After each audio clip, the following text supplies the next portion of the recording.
Porque semana passada, depois você pode assistir lá no YouTube, a gente conversou muito sobre fracassos e por que você... A gente até pegou 2 perguntas, né, de 2 seguidores seus sobre como continuar mesmo com tantos fracassos. Como que é para você falar sobre esses fracassos? Por que você está disposto a falar sobre isso? Tanta gente fala sobre vitória e você está disposto a abrir o Black Book, né, do fracasso. E por que você decide fazer isso? Talvez porque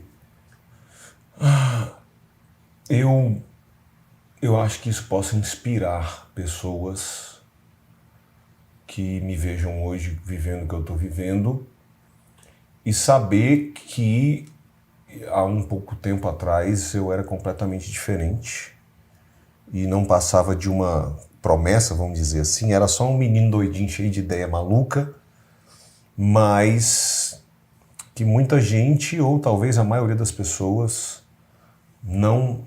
Chegou um ponto, na verdade, no começo, todo mundo acreditava em mim, só que depois que passava um tempo, e aí foi acontecendo uma coisa, por exemplo, se você muda para uma cidade e começa a dar cheque sem fundo em vários restaurantes, vai chegar uma hora que você não vai ter mais onde comer.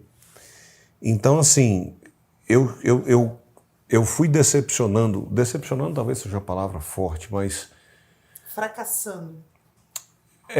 Assim, eu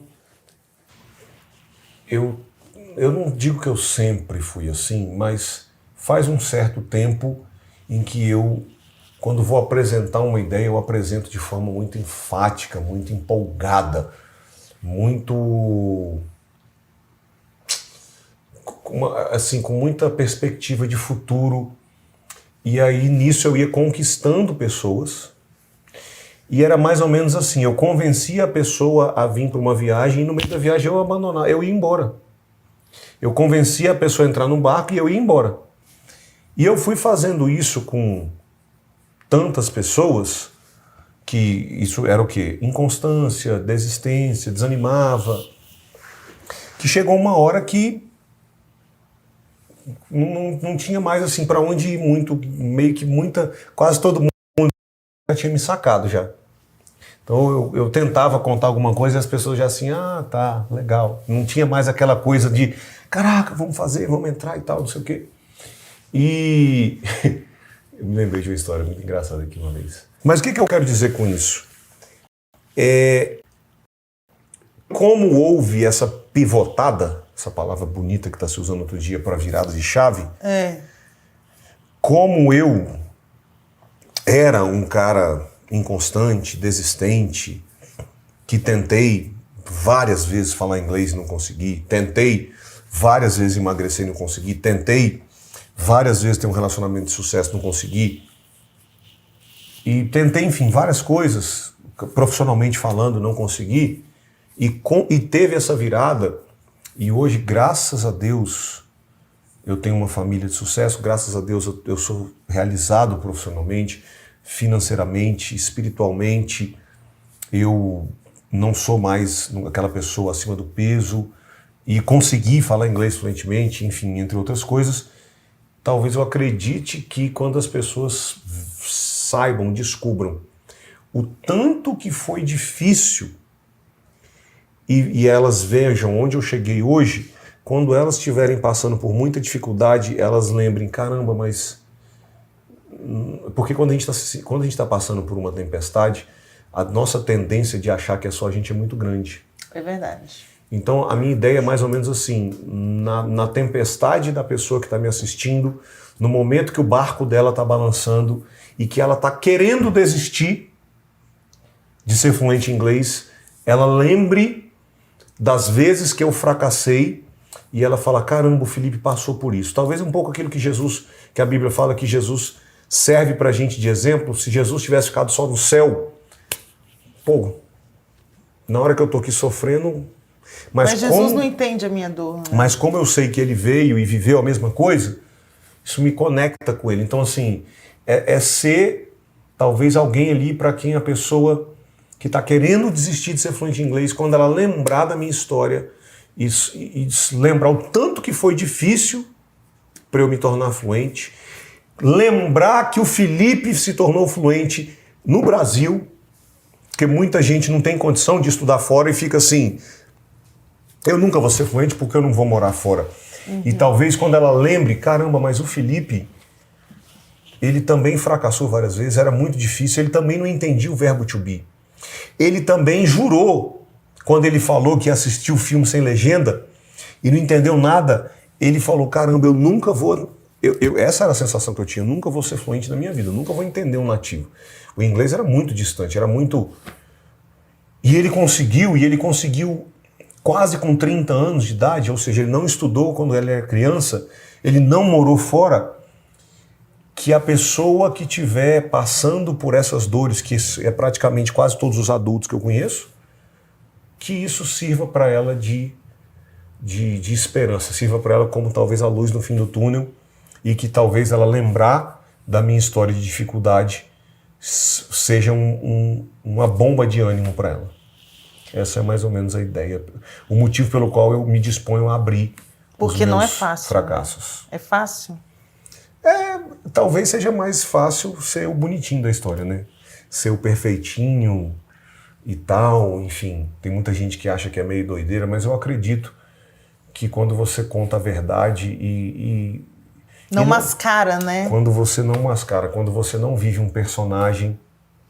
Aliás, até uma história interessante, não sei quem sabe disso, mas teatro foi inventado na Grécia.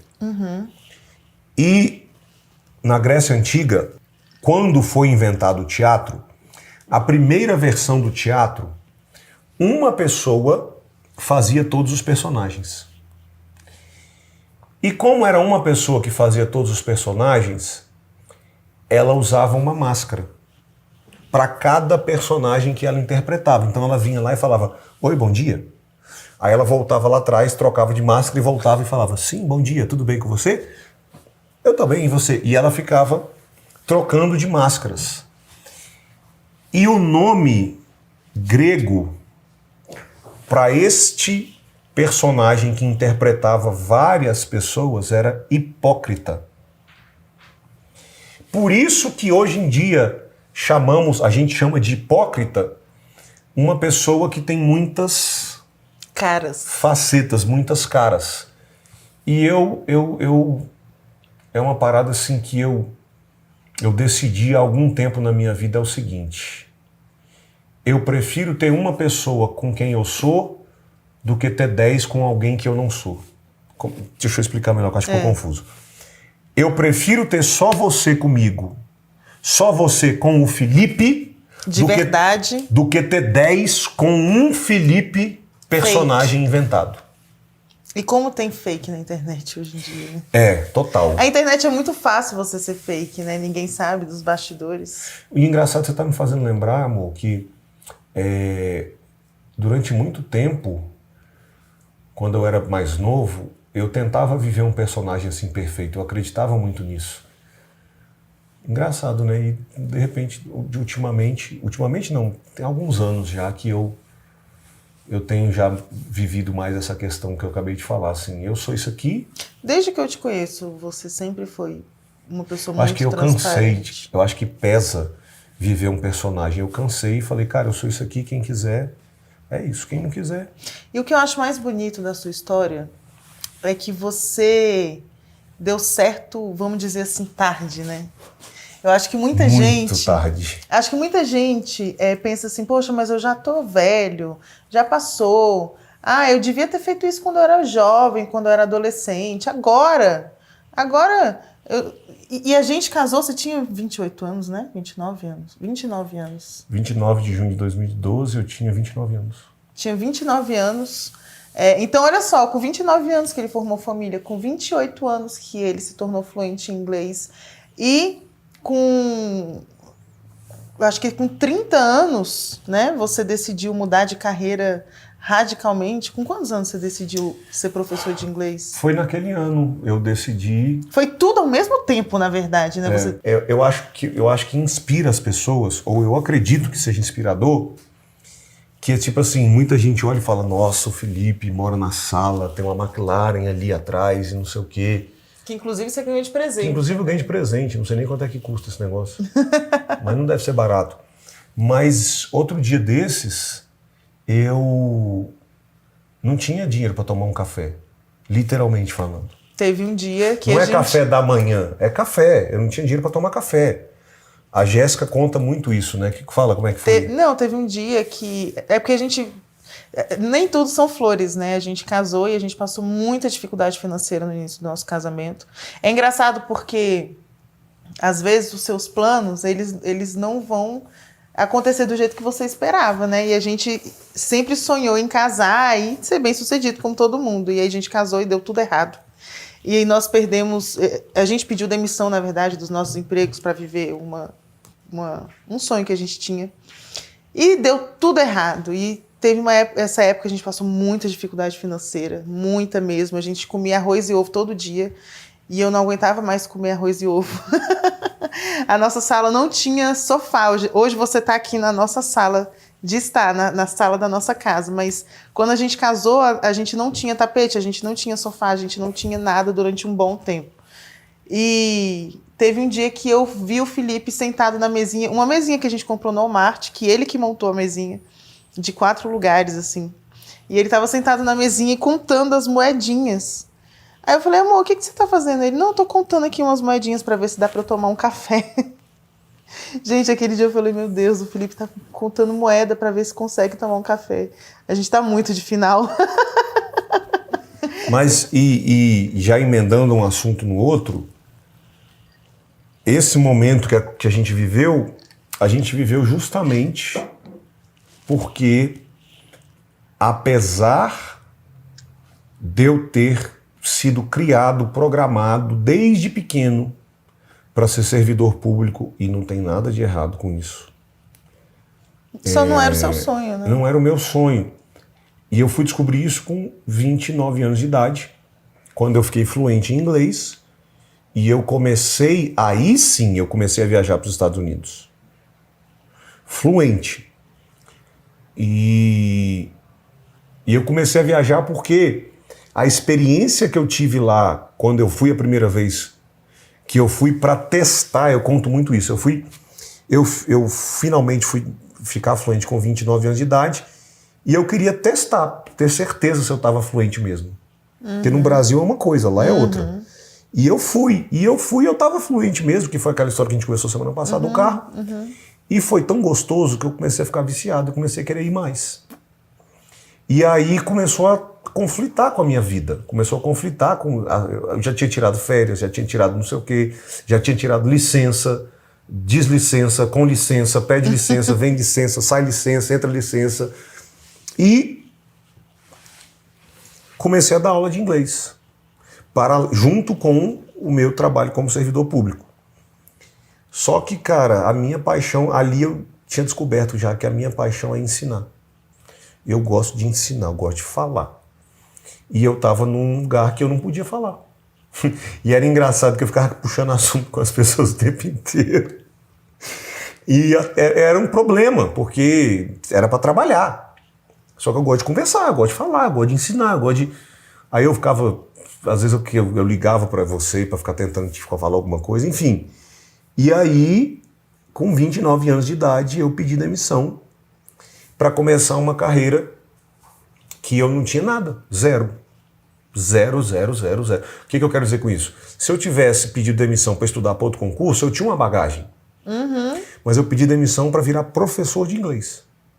Que não tinha experiência nenhuma. Não tinha experiência nenhuma. E não tinha nenhuma certeza se ia dar certo ou não. Nenhuma.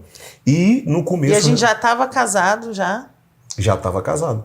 Foi quando, no começo, não deu tão certo. Foi bem no começo. E aí, esse dia, você me pegou contando moedinha para comprar o café. E é exatamente sobre isso que eu quero conversar hoje. A gente parou semana passada falando sobre o seu encontro com o propósito. E que no dia que você encontrou com o seu propósito, tudo mudou. E aí eu quero te perguntar hoje, você encontrou com o seu propósito. E aí, como é que foi essa jornada? Felipe André, aprendendo inglês com propósito. Como foi? O que você fez? Você falou, agora eu preciso aprender inglês. O que você fez? Eu primeiramente voltei para... Eu falei que eu tinha estudado em escola de inglês quando eu tinha 12 anos de idade. Depois eu estudei inglês no ensino médio. Depois eu fui... a gente conversou no episódio passado, né? Eu fui tentar aprender inglês com filme. Sim, e foi um fracasso também. E foi um desastre. Que você só pensava em bis. E aí, em 2006, o cara veio pregar na igreja e apareceu a ideia de eu ir. E aí eu fiquei encantado com aquela ideia e fui. Fui estudar inglês para poder... A bispa perguntou, né? E você é fluente em inglês? Eu falei, não. Só que, e eu falo muito sobre isso, ninguém é fluente em inglês porque quer ser fluente em inglês. Aliás, vamos falar muito sobre isso na Semana da Liberdade, no dia 7 de setembro. Eu me torno fluente em inglês quando eu encontro um motivo pelo qual eu estou disposto a morrer para as minhas vontades para viver aquilo. Para viver? O Dr. Miles falava muito assim, você não começa a viver enquanto não encontrar um motivo pelo qual morrer. A sua fluência não nasce enquanto você não encontra um motivo pelo qual você está disposto a morrer para a sua preguiça, morrer para o seu cansaço. Então, naquele momento, eu não era fluente, mas eu tinha encontrado uma coisa que para mim era tão importante que valia qualquer coisa. O negócio é ser fluente para chegar lá, então bora ser fluente. E aí eu voltei. É o preço que eu tenho que pagar para chegar lá. Essa é a grande virada, é encontrar algo que vale tanto para você que fluência fica barato. Ou qualquer outra dor. Ou qualquer outra dor. Porque a grande questão para mim não é o preço do processo, é o valor da recompensa. Não é ser fluente que é pesado, não é estudar inglês que é pesado. É a recompensa da fluência que está muito baixa. Porque quando eu encontro algo que para mim faz muito sentido e tem muito valor, o preço que eu pago no caminho desaparece.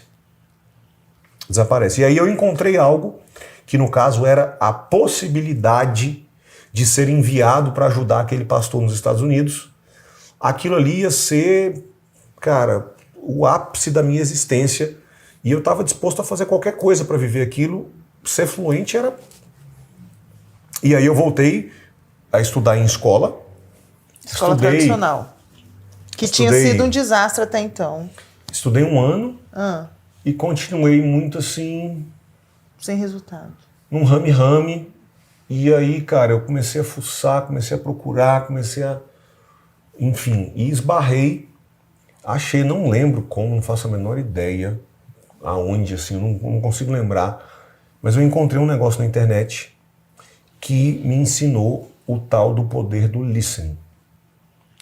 Foi aí que você descobriu o Foi aí que eu comecei a descobrir. Foi ali que eu descobri. Mas peraí, o que foi? Foi uma pessoa? Foi uma pessoa, acho que americano, que pregava 2007, eu acho, era essa época. Pregava o poder do listening. E eu comecei a fazer, aquilo que eu falo para os meus alunos fazerem hoje. Eu ia trabalhar ouvindo, eu voltava do trabalho ouvindo, no almoço todo mundo ficava conversando, eu ficava ouvindo inglês. Chegava em casa, na época, que aí depois foi o problema que eu encontrei, porque eu fiquei fluente, demorou uns 9 meses. 9 meses? Nessa época, né? Depois que eu já tinha, tipo assim, igual eu falei, eu estudei um ano, eu acho, quando eu tinha 12 anos de idade, estudei no ensino médio, depois eu estudei esse um ano na escola tradicional, e aí encontrei esse negócio e com 9 meses de listening eu estava me considerando fluente quando eu fui para os Estados Unidos. Ou seja, o que você está querendo me dizer é, você tinha uma base... Para os 9 meses. Você tinha uma base de inglês... O que eu estou querendo dizer é, Ah, então você está dizendo que qualquer pessoa, então, se eu começar a fazer listening hoje, 9 meses eu estou fluente? Não sei o que você já sabe. Qual que é o seu contexto? Mas dependendo da base que você tenha, sim, é possível. Aconteceu comigo. E já aconteceu com muitos alunos da Jornada do Inglês. Alguns até em 5, 6. O Cris, eu lembro do Dr. Cris, pediatra da nossa filha. Eu apresentei esse método para ele, em 5 meses ele me largou. 5 meses ele falou, Filipão, obrigado. Já tô fluente. Tchau. E foi embora. E voa. E, enfim. Não, mas explica, por que ele deu tchau pra você? Porque ele falou, já resolveu meu problema. 5 meses falou, obrigado. Não foi tchau assim, tchau, vai se lascar. Foi tchau. Então. Meu problema tá resolvido, não preciso mais de você, literalmente. E eu fiquei super feliz. Sim, claro. Porque o verdadeiro professor maior. Eu lembro que ele falou assim, hoje eu posso morar onde eu quiser, eu falo com quem eu quiser. Lembra que ele falou isso? Isso. Eu resolvo problema de banco, que ele tem conta no exterior. Eu resolvo problema de banco, eu resolvo problema de hotel. Eu falo com quem tiver que for. Eu hoje posso morar onde eu quiser. Enfim, aí tem o Cris, tem o Marcelo, tem o Cleuton, tem a Fernanda, tem a Shirley, enfim, são tantas pessoas. Mas, enfim, o ponto aqui é, 9 meses depois eu tinha ficado fluente. O que eu queria dizer é o seguinte, quando eu descobri esse método, em 9 meses eu fiquei fluente, fui para os Estados Unidos e provei que eu estava fluente, eu falei, meu Deus, descobri a revolução. Mas antes disso, antes do resultado, como foi esse processo? Como foi esses 9 meses? Então, foi o que eu falei, que foi para mim uma bênção, mas depois virou um problema porque eu fui tentar passar isso para as outras pessoas e não funcionou. Eu acordava, como sempre, cansado, mal-humorado. Cansado nem tanto, né? Hoje em dia eu acordo disposto, porque antes eu comia tudo errado e acordava cansado. O pessoal brincava que eu chegava no trabalho com a mochila nas costas, assim, me arrastando e o copo de café na mão. E eu ia pro trabalho e eu demorava uns 10 minutos, eu ia ouvindo áudio. No almoço eu ouvia áudio. Voltava para casa, ouvia áudio. Chegava em casa, ouvia. E por quê? Porque eu morava com a minha mãe, era solteiro e trabalhava num emprego que, tipo assim, eu saía do trabalho, acabou o trabalho. Não tinha mais nada para fazer. E não estava assim, buscando mais nada. Eu estava com uma agenda muito tranquila. Entendi. Então eu conseguia fazer muito listening.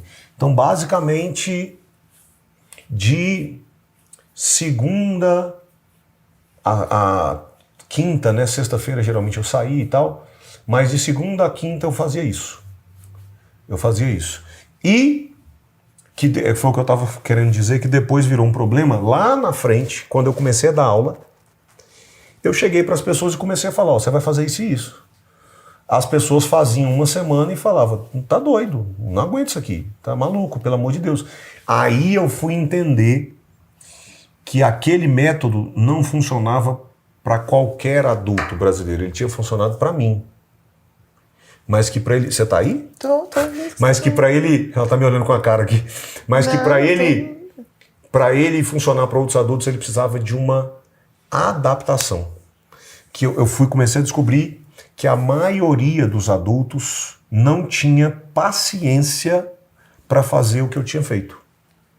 Ou não tinha tempo.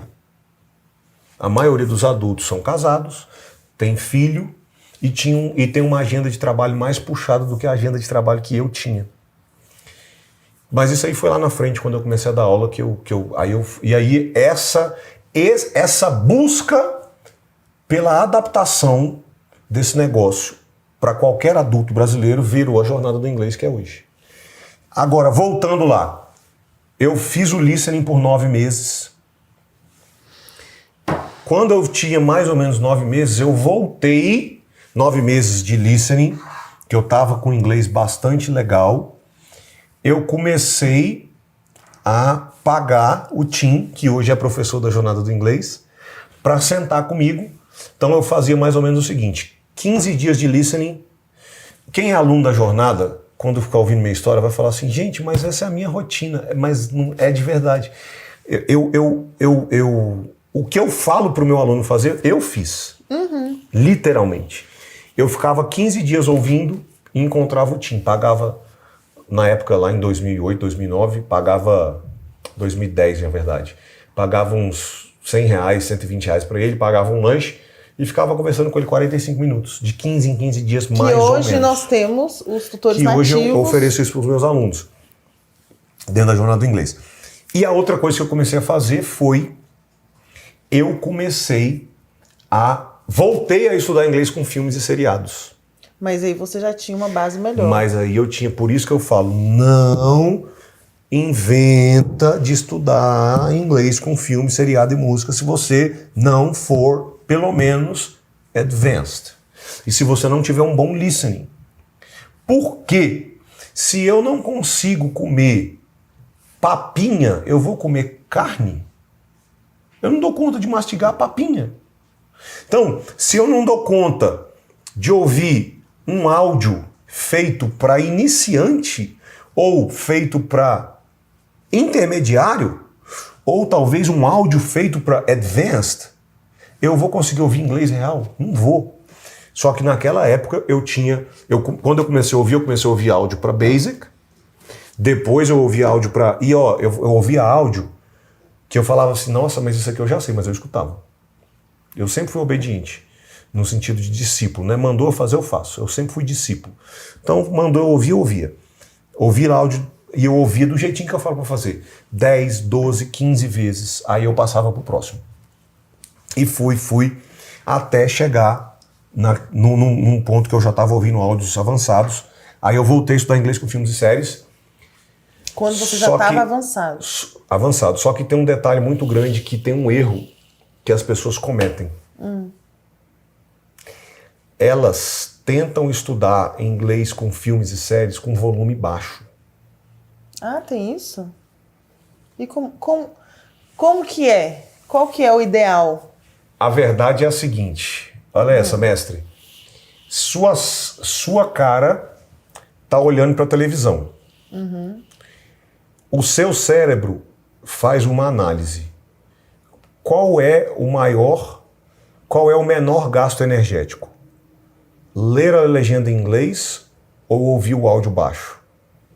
Ler a legenda em inglês. Então, se você... Ou seja, você está mais praticando reading do que... Se você bota a legenda em inglês e o volume baixo, o seu cérebro vai ler a legenda. Aí você passa 10 meses assistindo filmes e seriados com legenda em inglês, jurando que você está praticando inglês. Porque você não entende que o seu cérebro não está nem aí porque está sendo dito, ele está lendo. Aí você 10 meses, 12 meses estudando inglês com filmes e séries e encontra um nativo, ele abre a boca e você não entende nada. Você fala, como é que pode? Eu passei 10 meses estudando inglês com filmes e seriados e eu não entendo que alguém... Você vai num cinema dos Estados Unidos sem legenda, você não entende nada. Caraca, mas eu passei 12 meses no Brasil estudando inglês com filmes e séries. Parecia tão fácil. Você não sabia. O seu ouvido não estava trabalhando. O seu cérebro, se ele é igual turbina de avião. Uma descansa, desliga e a outra funciona sozinha. Você está dentro do avião, você percebe isso? Não. O avião voa com uma turbina só. Porque se uma der problema, a outra entra em ação. Quem está dentro do avião não percebe. Você está vendo um filme com legenda em inglês, seu cérebro, você não percebe, mas o seu cérebro desliga a turbina do ouvido e deixa ativa só a turbina do olho. Uau. Por isso que muita gente, depois de tantos meses, vai lá e testa e descobre que não consegue nada. Mas a pergunta mais importante não é essa. A pergunta é, por que as pessoas estudam inglês com filmes e seriados com volume baixo? Porque é mais fácil. Para não incomodar os outros. Você acha? Tenho certeza. Você, quando eu boto filme aqui em casa, que eu coloco o volume, se eu boto um pouquinho alto, você reclama. Porque a maioria das pessoas que estão ouvindo a gente tem criança em casa. Mas onde eu quero chegar com isso? O que eu fiz? Quando eu comecei a estudar inglês com filmes e séries? Eu comprei um fone de ouvido sem fio. Na época não tinha isso. Era raro. Era muito raro. Eu lembro que eu tive que ir lá na FENAC. E devia ser caro. Era caro, era muito caro. E era bem assim, unusual, bem incomum. E era grande. E aí tinha uma base que conectava na televisão e a outra ficava no meu ouvido. E aí Aí tem um outro segredo. Essa daqui, pega essa, tá? Pega essa, anota essa. Para quem chegar no nível de estudar inglês com filmes e séries, a gente comete um erro muito grande quando a gente não entende algo, que é abrir o olho. E aí, tinha duas coisas que eu fazia quando eu estava nesse processo. Duas coisas, na verdade, três, né? A primeira foi comprar um fone sem fio. E aí eu tive que trocar minha televisão, porque a minha não tinha entrada de fone. Então eu comprei uma televisão que tinha entrada de fone e comprei um fone sem fio para botar nela. E foi fácil você fazer esse gasto financeiro? O gasto financeiro foi difícil. O pior foi minha mãe, que não entendia, não sabia, e de repente batia na porta do quarto assim: meu filho, eu tô gritando, tô te chamando, e eu lá assim. Aí ela tinha que aparecer na minha frente para brigar comigo. Porque, enfim, eu entrava lá e esquecia do mundo. Você realmente imergia. Você criou um ambiente de imersão. Aí você falou uma frase que eu falo dentro da Semana da Liberdade, que eu vou explicar isso, que é a base do método Rapid Fire. Recriar um ambiente de imersão nativo. Porque tudo isso que eu estou citando aqui, tudo isso que eu estou contando da minha rotina de estudo, veio de uma sacada. Teve um dia que eu falei assim: se eu não posso mudar para os Estados Unidos, eu vou trazer os Estados Unidos para cá. Então eu morava no Brasil, mas era como se eu estivesse morando nos Estados Unidos, porque eu tinha inglês do meu... Você entrava no meu carro, era inglês. Você entrava no meu quarto, era inglês. Inglês, inglês, inglês, inglês. Na hora de trabalhar, na hora de sair com meus amigos, era português. Mas fora disso, a minha rotina pessoal era inglês no meu ouvido o tempo inteiro. Então, eu criei uma imersão morando no Brasil, que é exatamente o que eu ensino as pessoas a fazerem. E aí, quando eu estava estudando inglês com filme seriado, para terminar o assunto, eu fazia duas coisas que as pessoas precisam fazer. Primeira, eu tinha uma caixinha, eu sempre fui doido, né? Eu tinha uma caixinha que eu tampava a legenda. Ué, mas por que você não tirava a legenda? Porque eu acho que dava trabalho. Na época não era fácil igual hoje. É porque na época era DVD, né? Era chato de tirar, tinha que voltar no menu. Até você voltar no menu, tirar a legenda, não era igual hoje que você aperta assim e se fica trocando. E a outra coisa era, eu, de vez em quando, a cada filme, a cada episódio, eu assistia, voltava um pedaço, que era um pedaço que tinha sido muito difícil, pausava e escutava de novo com os olhos fechados. Quantas vezes? Até eu conseguir entender. Por quê? Para fechar o assunto. Não, peraí. Você assistia, só para ficar claro para todo mundo. Você assistia... Uma cena. Uma cena. Quando eu via que a cena era muito difícil, eu voltava ela e fechava os olhos e dava play de novo. Quantas vezes? Até eu conseguir assistir de olho fechado e entender. Por quê? Eu descobri nesses meus testes caseiros que é muito fácil você se enganar que está entendendo quando você tem a legenda. E eu descobri uma outra coisa que é muito óbvia, que é a seguinte: é óbvio, mas pouca gente entende. O óbvio que muitos ignoram. Se eu não entendo nem com a legenda, eu vou entender sem legenda? Não. E muita gente fala assim: nossa, eu tentei assistir com legenda, mas não entendi muito. Na verdade, você não entendeu, não foi nem o que a pessoa falou, você não entende nem o que está escrito. Aí eu entendi o seguinte: primeiro eu tenho que conseguir entender o que está escrito.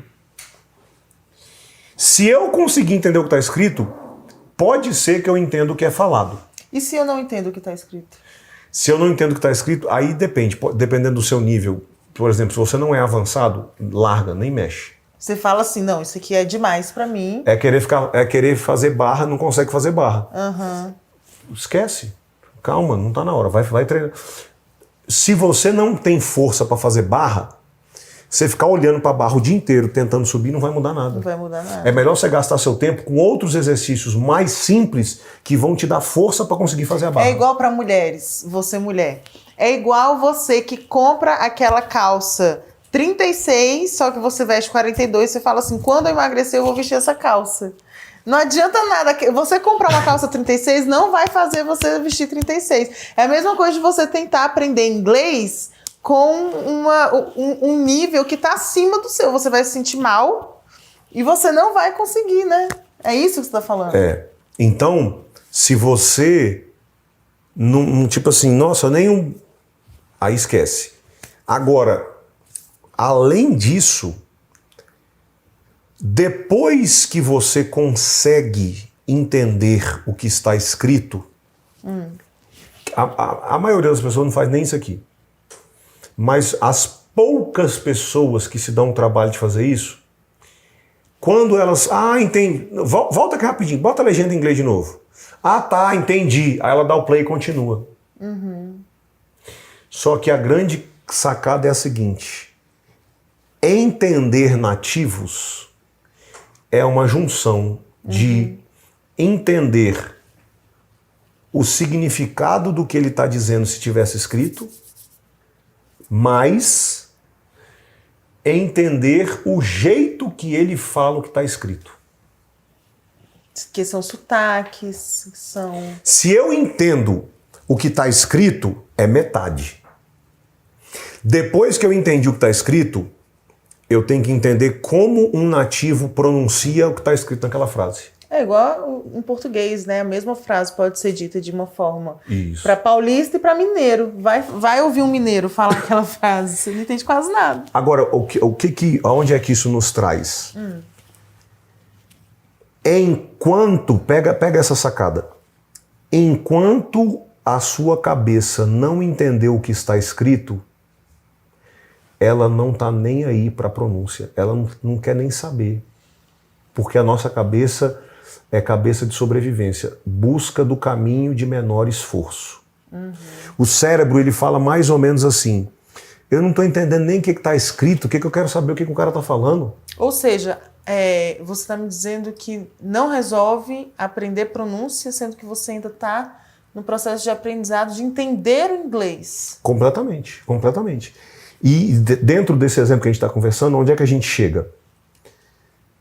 Depois que eu consegui, e só depois que eu consegui entender aquilo na forma escrita, aí eu tenho que estudar de novo como é que aquilo é falado. Porque enquanto eu não entendi nem o que está sendo dito, a minha cabeça não prestou atenção em como está sendo dito.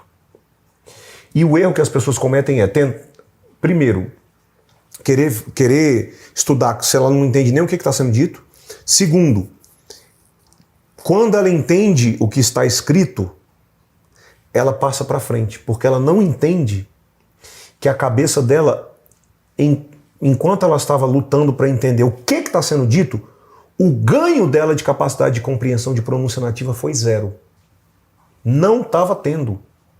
Simplesmente não estava acontecendo. Zero. Ou vamos botar de uma outra forma. Imagina que você vai treinar peito e depois de treinar peito você vai treinar perna. Tá? Você faz 700 repetições de peitoral. Se matou. Caracas, eu tô morto. Eu malhei muito. Tá, beleza. Sua perna fez o quê? Nada.